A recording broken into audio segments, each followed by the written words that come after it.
Welcome to Manager Tools. Top Interviewer Mistakes, Chapter 1. The questions this cast answers are: what are the biggest mistakes interviewers make? What are the basics of effective interviewing? And what can I do to prepare for an interview? Hey folks, it's Mark here. Obviously, we're going to do an ad for our Effective Hiring Manager Conference in a podcast that's about interviewer mistakes. It's not that hard to improve your interviewing skills. It really isn't. There's some preparation that needs to be done, and there's some things you can do in the actual interview. And the EHMC will take you through every single step, just like a recipe. Some of my consultant friends think I write too simplistically, but I write for what I would have wanted when I was a manager and nobody was telling me, what do I do in this situation? So for hiring skills, interviewing skills, come to the Effective Hiring Manager Conference. Hello, everyone. Back again. If you are listening to this as it comes out, this is a Valentine's Day cast. And you bet. Romantic. Yes, we're going to talk about a very not romantic topic, interviewing. And this content for both Sarah and I think is, I find interviewing and the idea of bringing new people into the organization, all that, I find it so interesting. We talk a lot about our effective hiring manager conferences and trainings and how we always feel like we have so much more to say. Yeah, every time. Yeah. Not enough hours. Even the last time I presented that training, I was not on agenda multiple times. And I apologize for those of you who were here with me in Austin in January of 2022, because I was not on agenda multiple times. We still covered everything that we were meant to cover. And I still had that experience. Every single time I end that event, I think to myself, I had 2 more hours of stuff to say. And I never get to say it. I don't have the sense that they feel that they're missing out. We are delivering the core stuff, but there's so many things to say about interviewing that I don't get to say. I totally agree. It's one of those things that, we've all done, and we've all done at least once poorly, I think. And that's part of the problem, right? As someone who has done it poorly, I speak for myself here. There's always more to be said. Mm-hmm. And we're going to start a series that will help us to say more things about interviewing. And this particular topic is something that we've been saying for almost 20 years here. If you want to make managing easier, you need to hire better. We start at the source of the problem, if you will. Yeah, absolutely. Follow the creek upstream. The thing is, most managers don't know how to interview. Right. Managers cave to HR, they do panel interviews, they talk too much, you don't spend enough time on it, and so on and so forth, and many, many things happen. We're going to start to talk about the most common and worst mistakes and how to fix those mistakes and improve your process and get closer to the source such that you have a better way to do this, and hopefully it turns out better and you can make your managerial life easier. Yes, absolutely.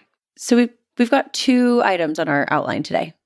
We do. Today, our Chapter 1 podcast is going to center around the fact that many of these mistakes center around weak preparation or having no clear target. Then, after that, we'll give listeners a solution to that problem. Now, before going into those topics, though, we're going to start this first cast of a new series by first setting it up, giving a bit of background. Being that this will be an ongoing series, let's face it, there are a lot of mistakes going on. There are far more mistakes than we can possibly cover in this one 30-minute podcast. So, a little background, starting with the reason for this particular series of podcasts. And it truly boils down to the fact that most managers are terrible at interviewing. Mm-hmm. We are, right? And not for bad reason, in that it's understandable. We've got a job opening, we need to fill it. We're usually in a rush because there's pressure on ourselves, on our team. We know what we need, right? We've done the job before, potentially. We know the job. We know what we're looking for. All of the reasons that we rush to hire are completely reasonable. And managers have been behaving this way for about 100 years. So the reasons that cause us to rush, to not prepare, are abundant and all make sense. And I think they're compounded, if you will, Mm-hmm. by the situation where there's an opening Mm-hmm. and you're having this experience with the people around you that they know that having that hole is causing issues. And so you're constantly hearing about it, Mm-hmm. right? Like, oh, hey, we have a hole. We have a hole. We have a hole. In my previous industry, we called it an open rec, like an open requisition. Yep. And you feel all this pressure for speed because of the people around you. You're in a meeting. Oh, that position's not filled. Oh, that position, we would give this work to that person if they were here. You really find, I think, this pressure from Absolutely. internal partners and things that makes you move too quickly. You're rushing. Quickly. Yeah, you're rushing. And y'all may have had this experience, interestingly, from the other side, Yeah, right? I think we all have. Hopefully. And I guess not everybody. Maybe your hiring situation is different. I suppose I could think of like a few possibilities, but you may have had firsthand experience with how well managers hire, even if you've never done it yourself, because you've been a candidate. And so if you ask yourself, what was my experience with a candidate, or as a candidate, not with a candidate, but as one, Mhm. that probably tells you all you need to know about managers' general inability to hire Mm-hmm. well. I remember an interview that I went through where I was interviewing. It was pretty clear that they wanted to put a panel together and they hadn't really told everybody. And Okay, yeah. so the panel was full of people in casual Friday Phoenix, yeah. Arizona clothes. And I was in a suit, Brooks Brothers. I was viciously uncomfortable because I was so hot. It was July in Phoenix.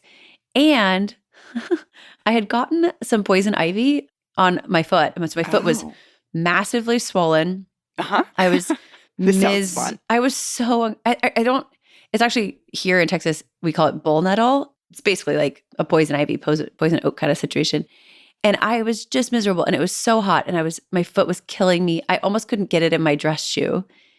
And I went to the panel and it was 5 people in Hawaiian shirts and jeans and flip-flops. Yeah.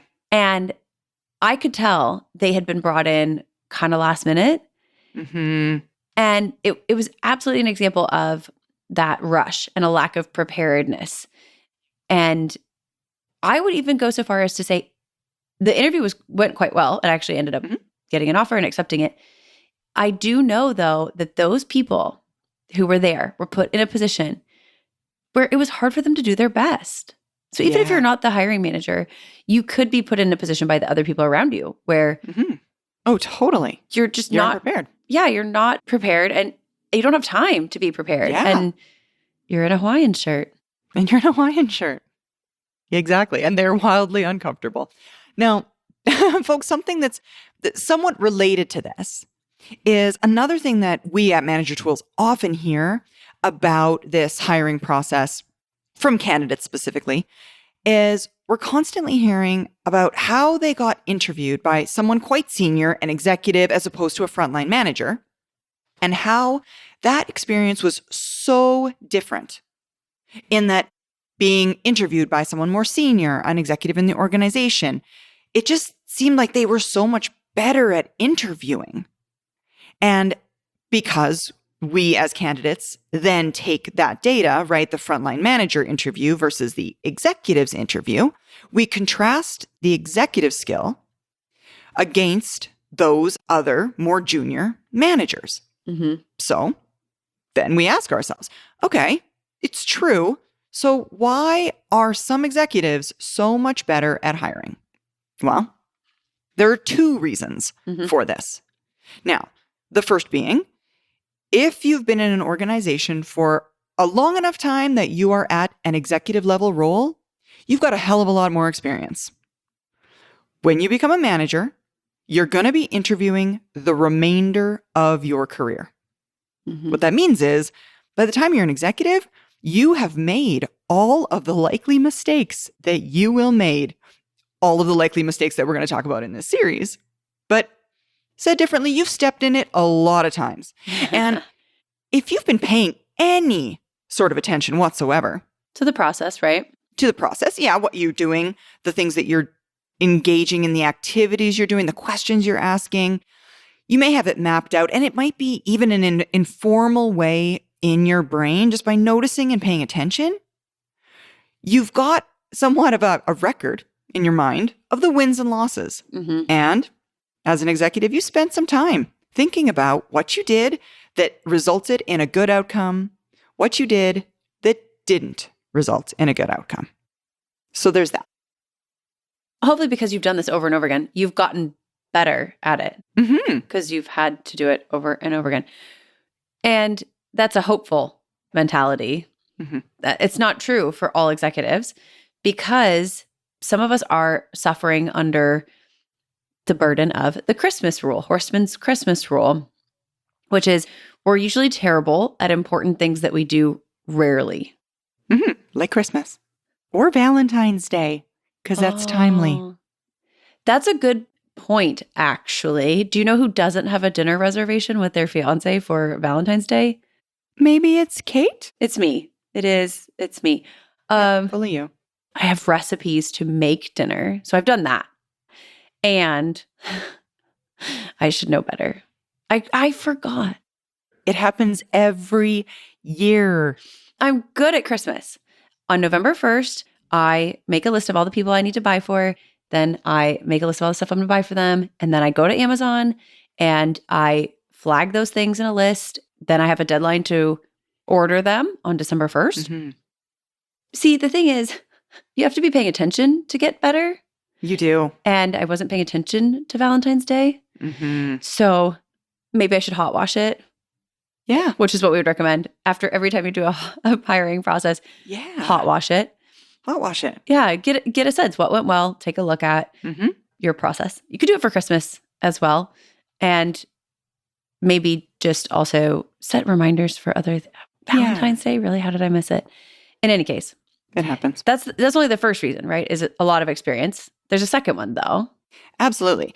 The other reason is actually probably a little bit more important in that you'll never become an executive if you don't get good at hiring as a manager. That is, think of it as managers. Our work output, our results are essentially the amalgamated results of a group of people. In what world would you as a manager think you can achieve your goals all by yourself? I mean, you can't. What that means then, in respect to the hiring process, is not only will your weak hiring haunt your results, but executives specifically evaluate managers' ability to hire when they're thinking about increasing the responsibility of those managers. That is, when we're looking promotions, who becomes an executive, we consider who's getting the best results. Who gets the best results? The manager who's got the best people. It all comes back to hiring.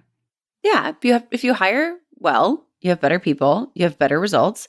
Absolutely. And we have to remember that managers are evaluated on whether or not they can get their people promoted. Yeah. And that largely happens because great results are created by you and your team and your top performers. It's different when you're an executive. And I just came from a session about delegation, and we talked a lot about this today. This is my second kind of round of this today of the difference. One of the differences between managers and executives is that executives get evaluated on whether or not when their directs do get promoted, those directs perform in excellence. Yeah. So good hires mean more likelihood that your directs will do well and thus better evaluation for yourself as an executive. Absolutely. And if you're not sure, okay, what are these mistakes? We're going to cover them. The most common mistakes and the egregious ones. Mm-hmm. The most common, the one we're going to begin with, is weak preparation, again, and no clear target. So this is a situation where Kate uses words and they come out ungarbled. This is a situation where most managers fail before we even begin. Yeah. As managers, we focus on the candidate before we focus on the target. Mm-hmm. And that sentence might sound odd to you because you may have assumed that the target is the candidate. Our target is not candidates. Our target is the job we are trying to fill. Exactly. It doesn't matter how good you think the candidate is. In fact, what if they are really good? They could be extremely good. Let's say they're good, Kate. What if they're really good? Does it matter? Not unless they can do the job.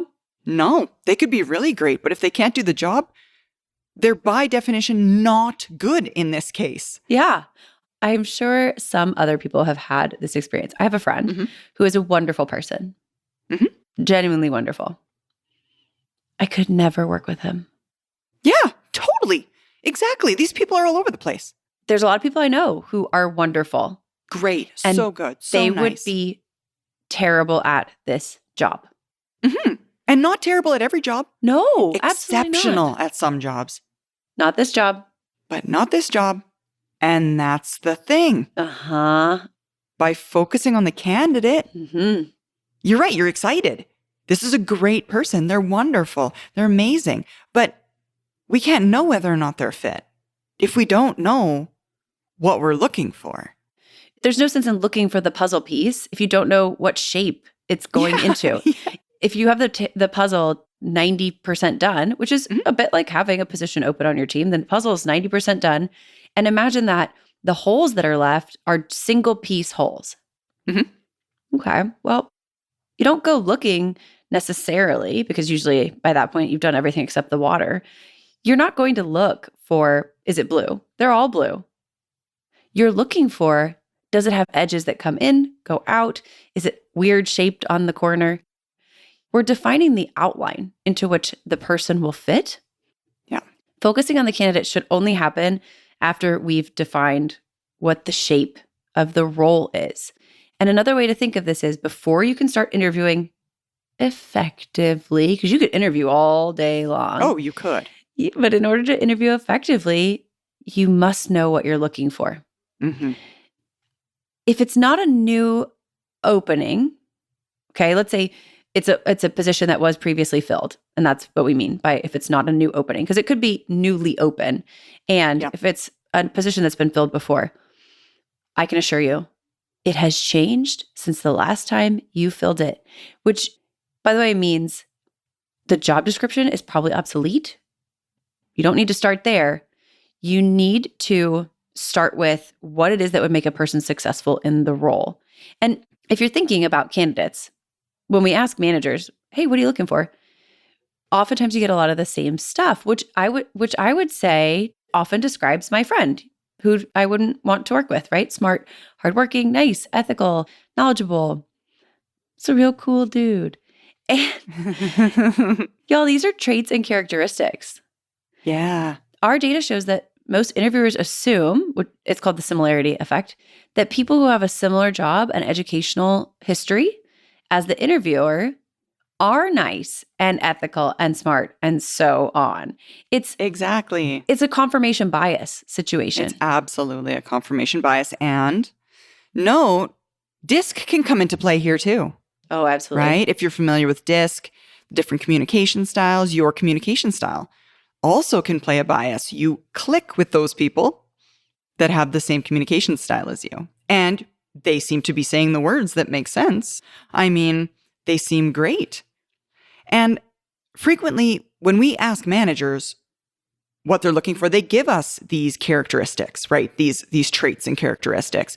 The problem here is that these traits and characteristics are things that are only inferred from behaviors. That is, you don't see someone and that person is hardworking. You see someone who worked their way through university and has paid off all their student loans, and you see them as taking on additional duties in the evening, and you see them as doing things that are representative of someone who is hardworking. Mm-hmm. So what we're looking for, what we need here as managers, as hiring managers, is more work, not more traits. We need to see tasks. We need to see things that they've done. Smarts and ethics don't accomplish tasks. Behaviors accomplish tasks. Mm-hmm. As a reminder, if we're thinking about what behaviors are, we've said this before, we will say it again. Behaviors, the words you say, how you say them, facial expression, body language, work product. Yeah. I'm exaggerating work product on purpose. That is what we're looking for.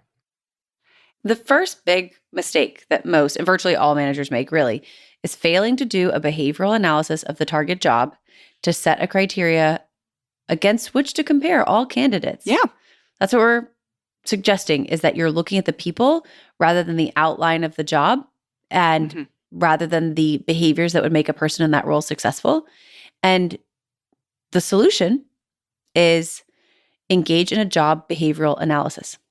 Absolutely. And we're going to tell you how to do it. Yeah, absolutely. Hey, folks, it's Mark again. I know many of you are listening. Hundreds of thousands are listening, and many of you are not licensees. I want to encourage you again to become a licensee. Probably the biggest difference between licensee and not, many people would say the interviewing series, which certainly makes a difference on the interviewee side of interviewing. But the biggest one in my mind is Executive Tools.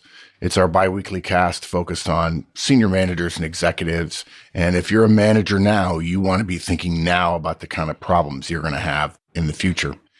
And in order to make that more interesting for you, in the near-term future here on Manager Tools Cast, we're going to share an Executive Tools Cast as a gift so you can see what you're missing. I hope to hear from you about what you think about the cast.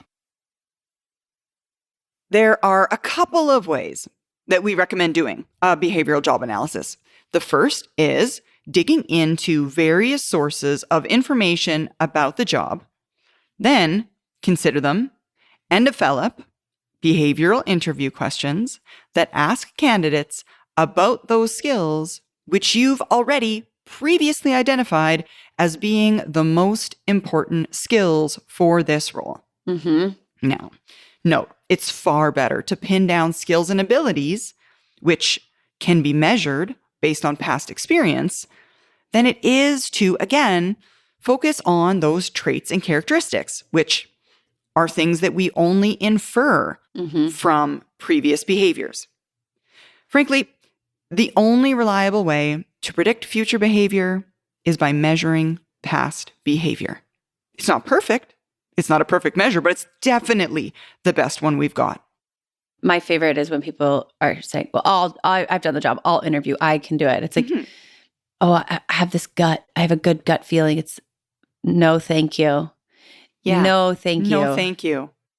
Those people who say stuff like that, they interview poorly. They don't think about the behaviors of the job. They think about whether they like a person. And we would suggest that, in fact, the only way to determine if a person will be good in a role is to evaluate the role for behaviors and then ask questions to determine if the person has engaged in the behaviors before. Yeah. And there's 4 sources as a foundation for this. Job descriptions. They are. Yeah, job descriptions, performance reviews, top performers, and the Manager Tools questionnaire, which we'll go over. Good. So job descriptions are sometimes good sources of information about a role. Of course, too often they're out of date or they don't exist. They don't exist. Or the job description was written before you took over the role and you've changed it, whatever it is. You should take whatever you can from the job descriptions that you have, make a list of the skills, traits, abilities, and characteristics that are listed or implied. Don't narrow the list you come up with. Think of this phase of hiring as brainstorming rather than decision-making, deciding, if you will. Yeah. Tons of podcasts on brainstorming. Gonna plug those right here. Tons of podcasts on brainstorming. Quantity over quality in this case, all of the ideas. When you brainstorm, not in terms of the podcast. The podcasts are quality. There is a quantity and they are of good quality. And the idea with brainstorming is we're looking at quantity rather than quality right now. Yes. And if you're making this list, okay, some people have told us that when they're making the list, they like to jot down next to the behaviors, the skills and traits and stuff, like a note of where they got it. So job description, like you could, ability to write code in Python / or dash job JD for job description. So you know where you got that. And if there isn't a job description, don't worry. These other sources will help you. Absolutely. For example, performance reviews. So next, you're going to take a look at the recent performance reviews for directs that have held the position. Maybe even those that have a role that's similar to that of the open position. Look at all of the criteria in their review, the performance review that you're expected to fill out and fulfill at the end of the year. That review. You're going to look at both the qualitative and quantitative aspects of that review. What is it asking for? Essentially, the job review is measuring the things that are most important to our organization. That's why they're qualifiers on the job review. Anyway, what we mean in terms of these criteria are those areas that are evaluated. That is, as opposed to the notes you wrote down underneath, right? If it's teamwork, for example, which surely teamwork is going to make the list of those things, then that's what we want to know. What is that qualifier? As opposed to teamwork, the notes underneath. She did a really great job of leading a team of 5 or more people toward a common target this year. Yeah, we're looking at criteria in the areas that are based on the form. So if you're looking at the performance review, if you're looking at the form, if you're looking at what is on that list, as opposed to your notes, that's what we're kind of looking through. We're just making a list of criteria that strike us as important. Yeah, important to you, right? For you and your team. You want to trust yourself here, right? There's no wrong answers. That is, as you interview more, you're going to learn more. But there are going to surely be things like teamwork. We'll go back to that one because it's there. It's in there in all of them. And teamwork may be even one of those things on the review, but it may not be important to you, or it is extremely important to you and that team that you're managing right now because the team's not been working well together, right? Keep that in mind. Put your measure for what is necessary for the current situation into consideration while looking at those things that are measured. Yeah. It's almost like you're thinking about what's currently happening and then also kind of defining the future for yourself, thinking about the vision that you have for the role, making a note of that, what you want and why it is important. Remember, though, you're gathering data, sort of brainstorming, not magically making the target. A bit of patience, because we have also top performers to evaluate for. So take a look at the top performers. Take a look at the performance comments on the performance review. So not just the things listed, but the comments. What comments stand out? Make a note of those. And then one step further, compare the qualitative areas of top performers to those average or lower performers. And just to interject here, folks, when we say top performers, we mean all of them, not top performers in this job role that you're hiring for now. What makes for a top performer on Kate's team? Again, a little bit of vision. Yeah. What makes the great ones great and what makes others less great? Are your poor performers poor communicators? Most of them are. If so, maybe for this new role, you do not compromise on communication skills. And thinking ahead, you could think about what questions you'll ask to get at that skill of stellar communication. Absolutely. And you add all of this to your list of stuff. Yeah, you could even consult those top performers. That is, we'd suggest in terms of top performer review, you email them What do they think makes them effective and why? What skills or abilities do they see in their behaviors as truly making a difference in their ability to succeed? And you can do this by either going through the list that you just created, you just made yourself, and you could send that to them, asking them for comment, or you can just ask for free form input. Either way works. Now, to be clear, we've tried it both ways. Give them a list of the things I think are important, ask them to whittle it down, or ask for free form. Both of them work just fine. Here we'd have you think about tailoring it, I think is the right word, tailoring it a little bit. Consider the approach that you want to take based on the person, on the people that you're asking. Are they the kind of people that need something to start with and they're going to find it more easy to whittle down your list? Or will they do just fine if asked for a general request for input, which works for them? Now, additionally, I'm not sure this needs to be said, but I will say it anyway. There's no need at this point to consult your bottom performers. What do you think it is that you do that makes you not good at your job? You don't need to ask. It's a waste of time because you're not trying to find more of them. You get the dark mark award today. Yeah. Thank you. Yeah. Got it. Gold star for me. Yeah. And not them. Maybe we both get a dark mark. Maybe we do both. We shouldn't be dark marking on Valentine's Day. And I know, but we don't have a reservation, so no, we can do don't have it. a reservation. It's super dark over here. We're just going to stay home. All right. One more resource here, the Manager Tools questionnaire. And the idea here is that you'll create your own version of the list of questions below, answer it yourself, and send it to your top performers. And this is the list. The reason this company created this job. The most important ways a person doing this job should spend their time. 2 or 3 most important duties of this job. What this job takes to be successful is. The easiest way to see whether this job is being done well is. If I followed high performers around for a day, what would I see them do? Work product the role produces that I rely upon. What top performers do that makes them so good is. The 1 or 2 metrics this team lives and breathes and dies by are. And if you're a licensee, print those out. Yeah. And fill them in because you have the show notes. It's easier than going back and writing them all down.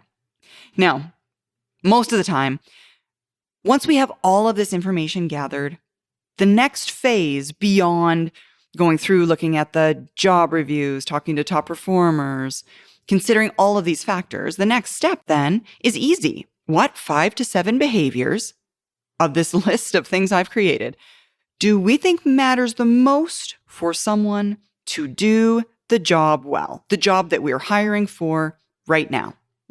Once we know what those 5 to 7 behaviors are, we can then create behavioral interview questions that are targeted toward finding out whether or not that person is able to do the things we need them to do. Whether they've done it in the past. Yeah, have they done it in the past? Because that's the best way of measuring. But it would appear as though our time is up. And we will cover that topic in another cast, the How to Create Behavioral Interview Questions cast. So stay tuned for future chapters. Interviewing is a critical skill for managers. Most of us aren't any good at it. But we can become an expert at it by applying ourselves in a systematic way. And it starts with creating a clear target. That is the job. Not the humans, the job. Exactly. Thank you, Sarah. Thank you, Kate. Thanks, y'all. That's it for today. We'll be back next week. Bye, y'all.